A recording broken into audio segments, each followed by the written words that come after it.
وجاء بشہر کذا اللہم انی اعوذ بک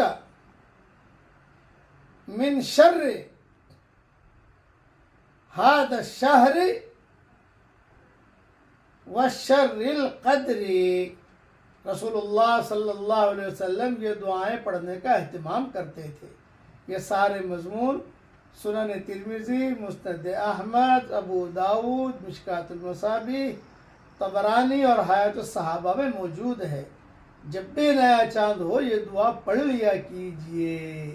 اللہ تعالیٰ اس مہینے کی ساری خیریں ہم سب کے لیے مقدر فرمائے اور برائیوں سے اللہ تعالیٰ پوری امت کی حفاظت فرمائے۔